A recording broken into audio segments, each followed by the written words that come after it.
નમસ્કાર મિત્રો, આજનું રાશિફળ આજે 7 જાન્યુઆરી રવિવારનો આજનો દિવસ 4 રાશિના જાતકો માટે લાવવાનો છે સારા એવા લાભ.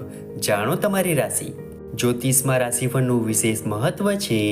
રાશિફળ મુજબ આજે કેટલીક રાશિઓને ભાગ્યનો સાથ મળશે, જ્યારે કેટલીક રાશિઓને પરિવારનો સાથ મળશે, પરંતુ કેટલાક લોકોને નુકસાન પણ થઈ શકે છે. મિત્રો, વિડીયો શરૂ કરતા પહેલા તમને આવા જ રાશિફળવાળા વિડીયો દરરોજ જોવાનું પસંદ હોય તો અમારા વિડીયોને લાઈક કરીને ચેનલને હજી સુધી સબસ્ક્રાઈબ ન કરી હોય તો સબસ્ક્રાઈબ કરજો, કારણ કે આવા વિડીયો અમે દરરોજ બનાવતા રહીએ છીએ. તો ચાલો મિત્રો, આજના વિડીયોની શરૂઆત કરીએ. પહેલી રાશિ છે મેષ રાશિ. આજનો દિવસ તમારા માટે પ્રગતિ લાવનાર છે. તમારા માટે પ્રગતિના નવા રસ્તા ખુલશે અને તમારી આર્થિક સ્થિતિ પણ મજબૂત બનશે. કાર્યસ્થળ પર તમારો કોઈ સહકર્મી તમારી કોઈ વાતથી ખરાબ અનુભવી શકે છે. જો તમારી આસપાસ કોઈ વિવાદ છે તો તમારે તેના વિશે ચૂપ રહેવું જોઈએ, નહીં તો તે કાયદેસર બની શકે છે. તમે તમારી પારિવારિક સમસ્યાઓથી ચિંતિત રહેશો.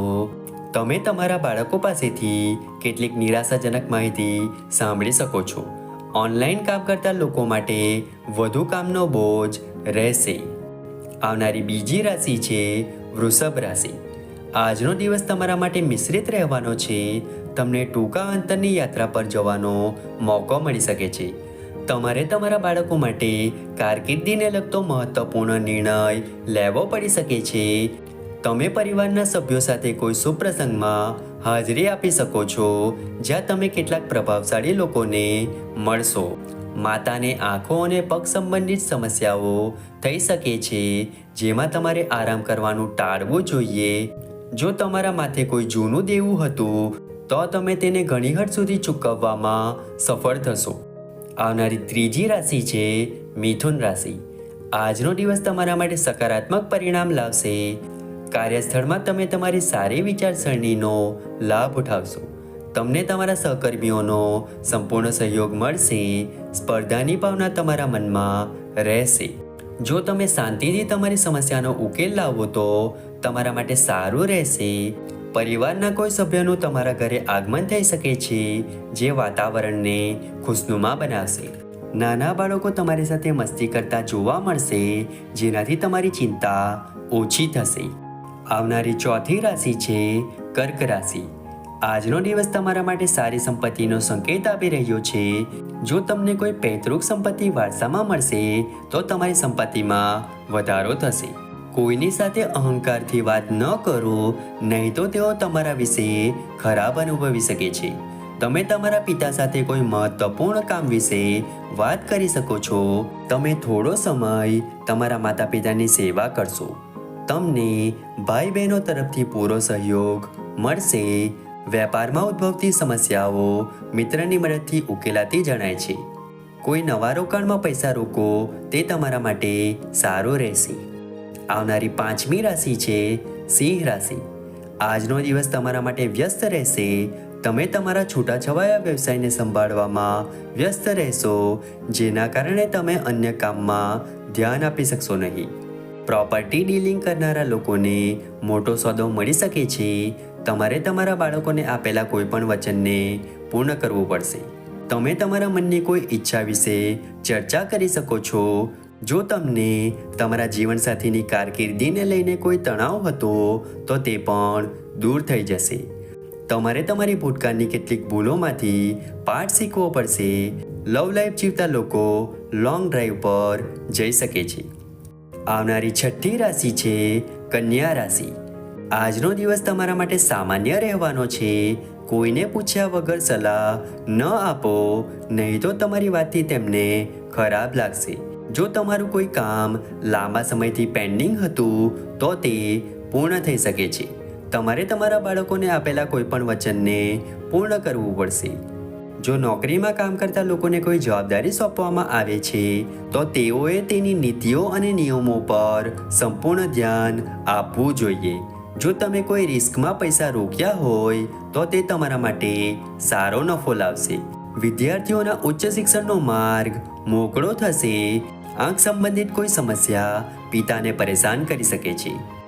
આવનારી 7મી રાશિ છે તુલા રાશિ. સ્વાસ્થ્યની દ્રષ્ટિએ આજનો દિવસ તમારા માટે નબળો રહેવાનો છે. તમારો કોઈ જૂનો રોગ ફરીથી ઉભરી શકે છે અને તમે તેનાથી ચિંતિત રહેશો. તમારા ઘરેલું જીવનમાં ચાલી રહેલી સમસ્યાઓથી તમને રાહત મળશે. જે લોકો પોતાના બાળકોની કંપનીને લઈને ચિંતિત છે તેમને કોઈ મહત્વપૂર્ણ નિર્ણય લેવો પડી શકે છે. વિદ્યાર્થીઓને તેમના વરિષ્ઠો સાથે અભ્યાસમાં જે સમસ્યાઓનો સામનો કરવો પડી રહ્યો છે તેના વિશે વાત કરવી પડશે. તમે કોઈ ખાસ વ્યક્તિને મળશો. આવનારી 8મી રાશિ છે વૃશ્ચિક રાશિ. આજનો દિવસ તમારા માટે ખૂબ જ ફળદાયી રહેશે. તમે એક પછી એક સારા સમાચાર સાંભળતા રહેશો. તમારી કોઈ જૂની બીમારી ફરી આવી શકે છે જેના કારણે તમે ચિંતિત રહેશો. તમારે કોઈની પાસેથી પૈસા ઉધાર લેવાનું ટાળવું જોઈએ, નહીં તો તમને તેની ચૂકવણી કરવામાં સમસ્યાનો સામનો કરવો પડશે. તમારે કેટલીક જૂની ભૂલમાંથી પાઠ શીખવો પડશે. રાજકારણમાં કામ કરતા લોકોને તેમના સારા કામ માટે કોઈ એવોર્ડથી સન્માનિત કરવામાં આવી શકે છે. તમારો કોઈ મિત્ર તમને લાંબા સમય પછી મળવા આવી શકે છે. પરિવારમાં કોઈ સુપ્રસંગને કારણે વાતાવરણ ખુશનુમા રહેશે. આવનારી 9મી રાશિ છે ધન રાશિ.